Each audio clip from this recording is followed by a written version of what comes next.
dedicate this reading to my students who are in the audience. This is called The Offering. Vermilion wax seeps soft down a braided back of wick. The mischievous flame swallows small devils rendered helpless. Shadows tremor the parquet.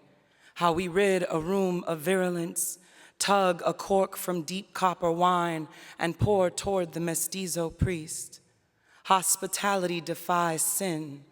A spineless, bruised banana lay near the lantern's gutter, a gift for the double-edged hatchet warrior marooned in the projects, hid in the holy hood of our crown, doused our bodies in albahaca water, blessed by Sanhag saints.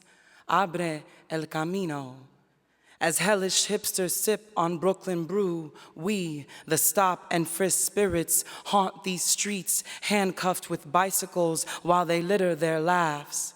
Maraca our wrists at City Hall to thunder the gods from their tenement altars. Venture to gentrify our heaven and wage a war with a witch.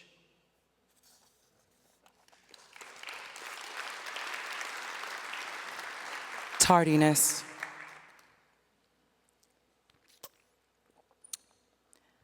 Aunt Mattie endured breathing, a voice made for beggars. Roaches rattled the floorboards, rats riddled the room, doorless dressers vomit drunk garments, the mattress drenched in dry bodily fluids. Scraps of skin scent the setting, the hideous healing of hourly highs. Mascara meets the eye, dry drip, red lips stained and toothless. Laughter liquors her steps and critters crawl in the crevice of happiness. Disaster wears bedroom slippers. She shouts for her cigarettes, slippery shoulders sing of morning beer. She's still somebody's hero. BCW stole 6 children from her arms, and she'll never stop seeing windows as wings, daughters divine as devils despite the fall from heaven. Widowed before her wedding, the cunt of commissary crossroads. Collect call confessional, she swears heaven's got a security guard. He doesn't let nobody through without favors and rubber glove inspections. An abdomen stretched by a lack of contraception. Scars scale across her stomach like Spanish moss coiled and curved on southern trees. Loose leaves litter the kitchen table as I finish homework before school.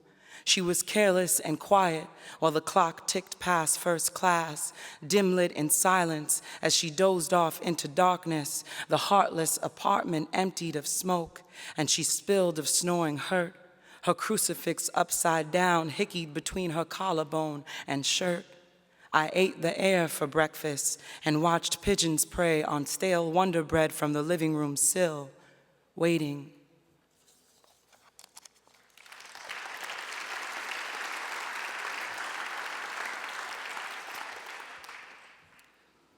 The Emerging Woman After Aborting a Girl.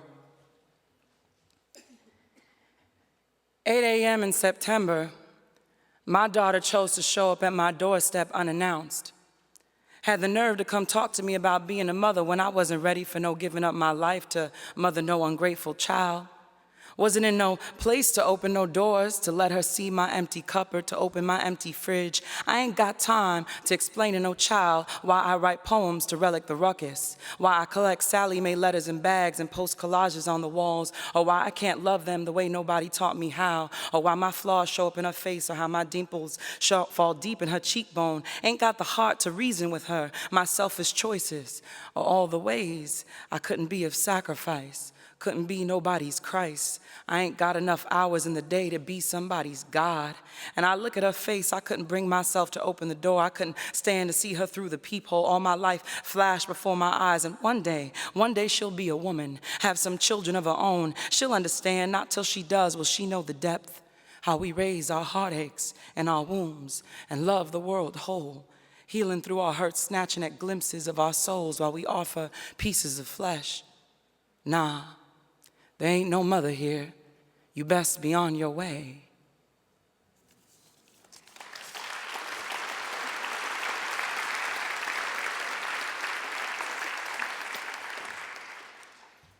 It's the last poem. It's called Birthmark.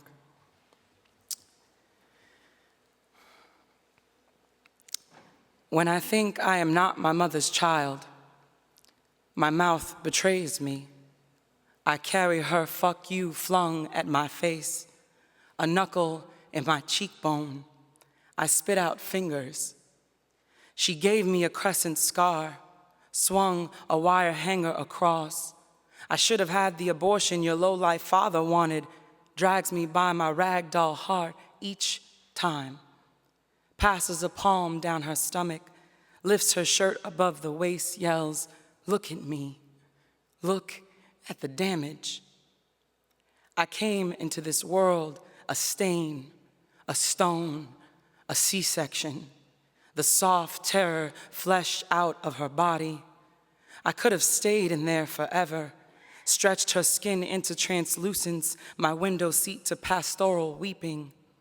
I left her underbelly glistening, the welt of a wound worn, withdrawn, shrinking into. I watched her smear cocoa butter above her hips, hands pulsing of vines along the groove of striatus, tending the umber lightning bolts in the rhythm of pouring of my being here. I am the sort of animal that needs to be held, ruins the hold, tears the body apart, limb by limb. Satin strands of skin ripped open, suffer, shame, sacrifice, hum in the head as if heirloom or honor or hurt. A vexed tongue can be a pistol. A loaded barrel of insults can be ears bleeding. A testimony of regret unborns you, ungrateful piece of shit. When they were two bodies laid together,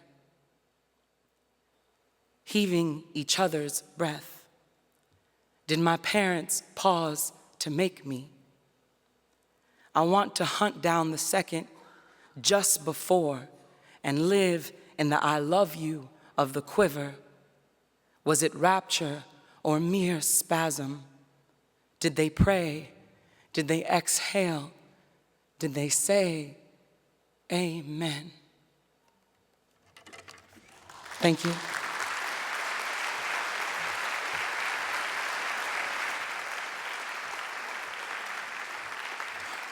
Monet.